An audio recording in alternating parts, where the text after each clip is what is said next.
এই মুহূর্তে সরাসরি নজর রাখি সাংবাদিকদের মুখোমুখি বিরোধী দলনেতা। একটু পরে সোশ্যাল মিডিয়াতেও পোস্ট করে নেব। আপনারা দলে দলে ভাঁওতাবাজ মুখ্যমন্ত্রীর এই ফর্মটা ফিল আপ করুন, আমাদের কোনো আপত্তি নেই, কারণ এরা দিতে পারবে না, চাকরি বিজেপি দেবে। আমরা জানি এপ্রিল মাসে আপনারা আমাদের আনবেন, আমরা জানি হরিয়ানাতে কি হয়েছে।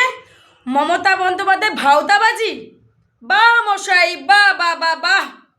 আরে আপনি তো গিরগিটির থেকেও খুব মারাত্মক এক প্রাণী। আরে আপনি তো এক সময় জনসভায় জনভরা মঞ্চে দাঁড়িয়ে মমতা বন্দ্যোপাধ্যায় মানুষের জন্য কি কি কাজ করেছে প্রচার করেছিলেন। আজ আপনি বলছেন মমতা বন্দ্যোপাধ্যায় ভাঁওতাবাজি। আচ্ছা মশাই, আপনাকে একটা কথা বলে রাখি, তার আগে বলি সমগ্র মানুষকে, পশ্চিমবঙ্গের মানুষকে বলি, এই মানুষটার কথা শুনে ভুলেও বিজেপির বোতামে ভোট দিও না। এ হচ্ছে এই নন্দীগ্রামের এমএলএ, চুরি করে ভোটে জিতেছিল। আমার বাপ কাকাদেরকে মিথ্যে প্রতিশ্রুতি দিয়ে একবার নয় দুইবার নয় ইনি নন্দীগ্রামের ক্ষমতা শাসনে ছিল। যখন নন্দীগ্রামের মানুষকে উনি ভুল বুঝে মিথ্যে প্রতিশ্রুতি দিয়ে বারবার ভোটে জিতে নিজের পরিবারের মানুষের মুখে ভাত তুলে দিত, কিন্তু নন্দীগ্রামের যে মানুষগুলোকে ভুল বুঝে উনি ভোট নিতেন সেই মানুষগুলো দিন আনে দিন খায়। না পরিবর্তন হয়েছে নন্দীগ্রামের রাস্তাঘাট, না একটা হয়েছে নন্দীগ্রামের পথবাতি, সেই জঙ্গলমহল হয়ে পড়ে রয়েছে নন্দীগ্রাম, কিছু করেনি। যখন আমার নন্দীগ্রামের বাপ কাকারা বুঝতে পেরেছে যে এই শুভেন্দু অধিকারী একটা মিথ্যাবাদী, একটা চিটিংবাজ, নন্দীগ্রামকে সামনে রেখে নিজের বিলাসবহুল জীবনযাপন কাটাচ্ছে, নিজের দিনের পর দিন নতুন নতুন স্করপিও চলছে, কিন্তু নন্দীগ্রামের মাটির পরিবর্তন হয়নি। তখন আমার বাপ কাকারা কি করলো, মমতা বন্দ্যোপাধ্যায়ের হাত ধরতে গেল। এই ব্যক্তিরা কি করলো না, তখন সে নন্দীগ্রামের মানুষের বেঁচে থাকার ভোটার, যে উন্নয়নের ভোটার, গণতান্ত্রিক অধিকার, সেটাকে চুরি করে আবার জিতলো।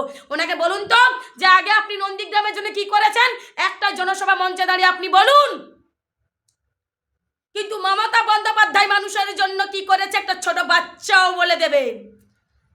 বলছেন নরেন্দ্র মোদী চাকরি দেবে, 12 বছর ক্ষমতায় বসে থেকেছে, 12 বছর ক্ষমতায় বসে থেকে দেশের প্রধানমন্ত্রী দেশের মানুষের জন্য কি করেছে একটা বলতে পারবেন?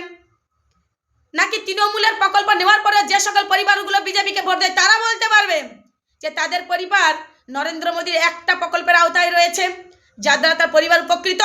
নাকি এই শুভেন্দু অধিকারী বলতে পারবেন 2 কোটি চাকরি দিয়েছে নরেন্দ্র মোদী, 15 লক্ষ টাকা দিয়েছে নরেন্দ্র মোদী? আপনারা নারায়ণ ভান্ডার দেবে বলেছিলেন, লোকসভা ভোটের সময় দিয়েছিলেন? কটা প্রতিশ্রুতি পালন করেছেন আপনারা? কটা প্রতিশ্রুতি পালন করেছেন? গদ্দার বেঈমান শুভেন্দু অধিকারীকে জিজ্ঞাসা করছি। যখন মানুষের পেটে ভাত দিতে পারবে না তখন আপনি মারতেও পারবেন না। তাই পশ্চিমবঙ্গের সকল মানুষকে আমি বলে রাখি, শোনো, লক্ষ্মী ভান্ডার পাওয়া মায়েদের বলছি, ভুল করবে কিন্তু শুভেন্দু অধিকারীর কথা শুনে একটু খোঁজ নাও। আর যাই করো শুভেন্দু অধিকারীকে বিশ্বাস করো না। হ্যাঁ।